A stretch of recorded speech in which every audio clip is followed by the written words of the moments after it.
So, we got a 2010 Mitsubishi Lancer, and we're putting in a radio. Already have the radio out. Already did a Mitsubishi radio installation video a couple of years ago, maybe 2 years ago, so I don't need to do another one. Therefore, here we are, back again, doing another Mitsubishi. Alright, so I'm putting in this radio that customer supplied, and we're just gonna make it do what it does. Precision connection styles. Alright, first thing first, I want to disassemble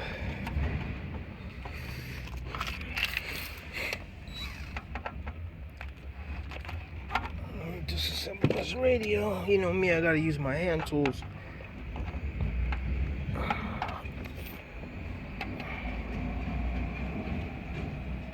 Pause that for... Yeah, so you gotta remove the 4 screws. And you do it like so. You always want to keep the screws together so that you don't mix them up. I'm getting a lot of these cars, being that I did the push to start on the Mitsubishis. This is like my 18th Mitsubishi ever since I did the video. That's a lot, definitely a lot. So, and these are just people off the website. Like this guy, he's off the website.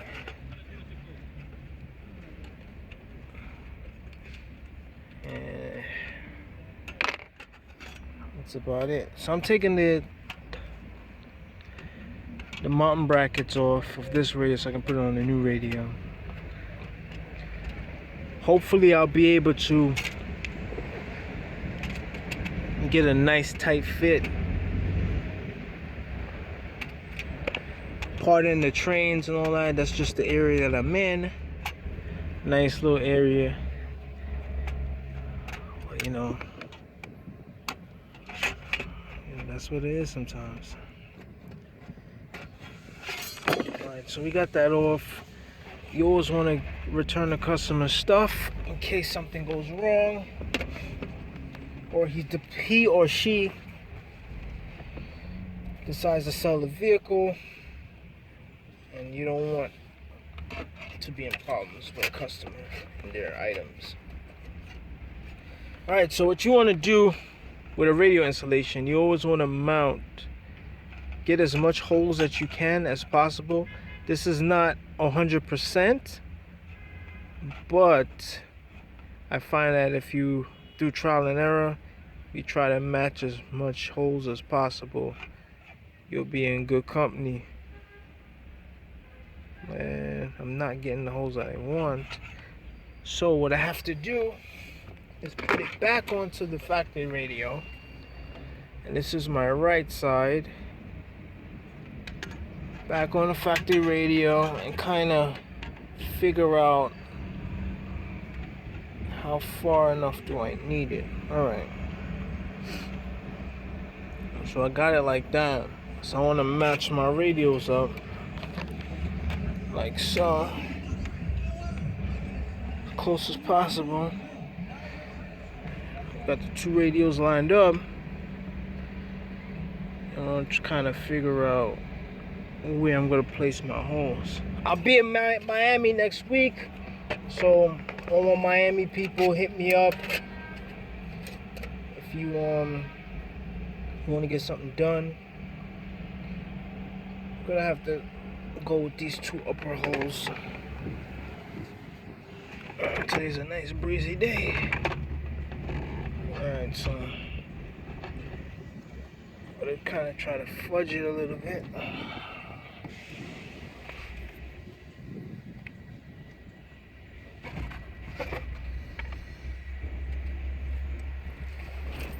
Because I want to get the perfect setup.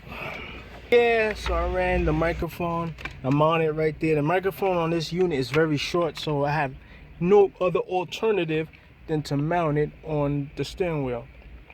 To bring it back over here. So I got the backup camera wire, and I'm just gonna wire that to the reverse signal from the back. So pink is my reverse, and I'm connected now to give me some of that passion. Alright, connect that. That's my backup camera wire. With this, I'm just gonna ground out.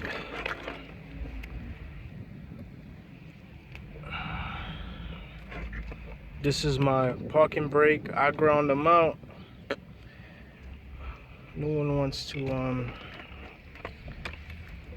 step on the brake. So I'm just gonna ground this out on chassis ground. I'm gonna tap this into the chassis ground.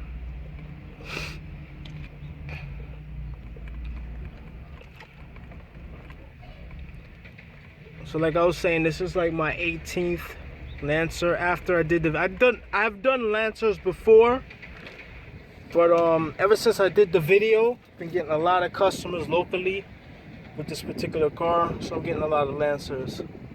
So that's what it is. I'll be in Miami in 2 weeks till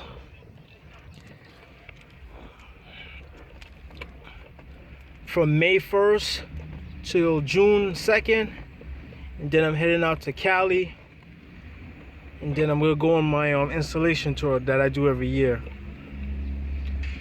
So if you need an installation and you're in Miami, I'll be out there. If you're in need of an install, you have your own stuff, you need a push to start, and you're in Miami, I'll be in Miami, Florida from May 2nd till June the 4th. And after that, I'll be in California, and then I'll start my installation tour that I do every year. I end my tours in Canada in September. So I'll be all over Texas, all over. Houston, Dallas. That's after Miami. Then I'll be in Vegas. I'm not staying too long in California. I'll probably be there maybe 2 weeks. Knock out some push to starts, get some connections, meet up with some people, and then I'll shoot out to Nevada. After that, I'll shoot down to Texas, and I don't know where I'm going from there, but the tour's gonna end in Toronto. I have some family members out there, so I'll definitely be out there. And I want to chop up some game with the bypass makers. I want to see if they can implement a bypass module into my push to start units. So I want to do that also. Alright,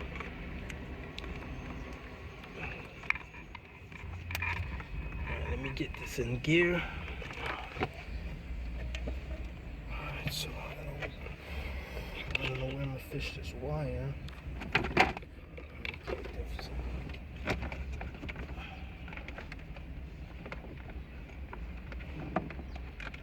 So I'm running the USB cable into the glove box, and I'm going to make sure that I strap it down so that it doesn't accidentally get unplugged from the radio system. You see how that wire just came out? So we definitely gotta mount these connections real tight so that it doesn't fall out, because we don't want to get that telephone call.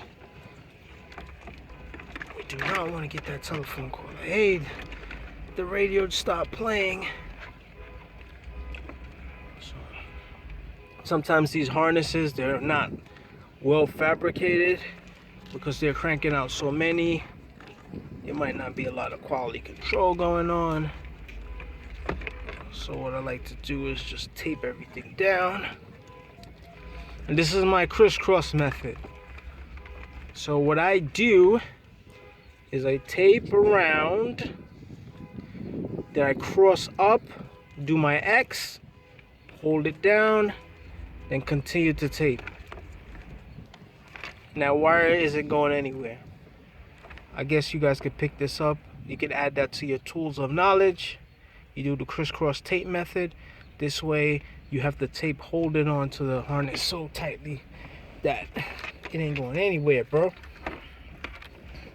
You also, with these modules, you don't want them dangling because the terminals can break. So you always want to strap them. You can use tape, zip ties, foam. I like using foam tape, but right now I ran out of foam tape. Just put it like so. That.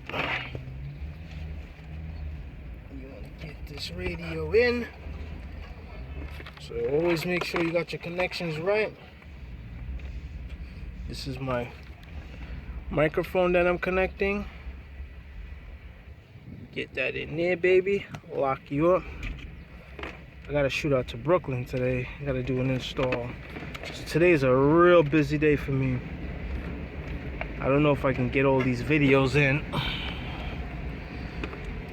Might be able to get these videos in place. Alright, so where do we plug our USB? It has a USB input plug. Okay. So on this particular radio, your USB plugs are right here.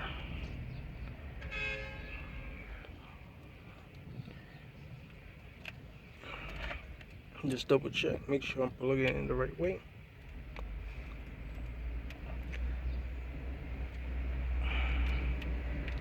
I don't know why they got this wedged. These little radio companies, man, these little off-brand radio companies. I never used to like doing them, but a lot of people, they just live by these units. I don't know what's up with these units. Alright, so that's in somewhat. We plug in the harness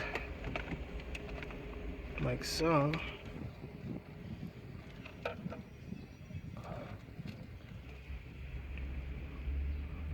Subwoofer. This car doesn't have a subwoofer, but I'll just plug these in into the rears just in case.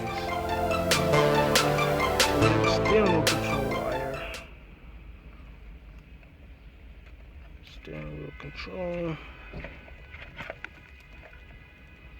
which I don't need. That's weird. I guess I gotta take this out.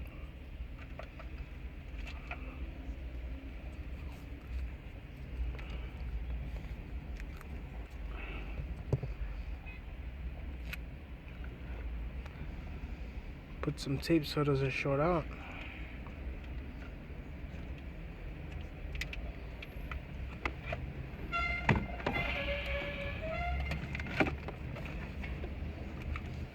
So we wanna tape that up a little bit to neaten it up as far as much as we can. We can neaten up these wires as much as we can. So we got a clean product.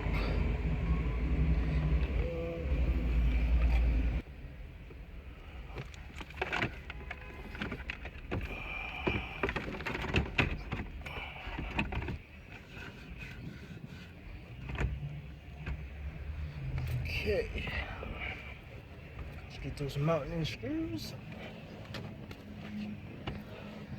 Get those screw mounts in, and then we can wrap this up. Alright, so let's fit these brackets in. So these are the clips off of the old kit, and I'm just transferring them over to the new kit. This way we get a tight, nice, snug fit to the dashboard.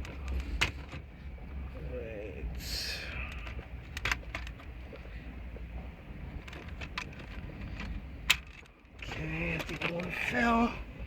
That's not a big deal because I found it. Okay,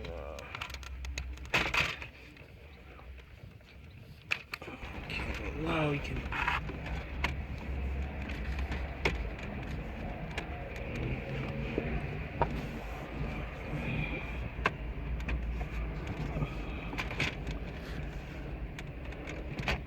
Okay. Alright, I'm gonna censor that camera.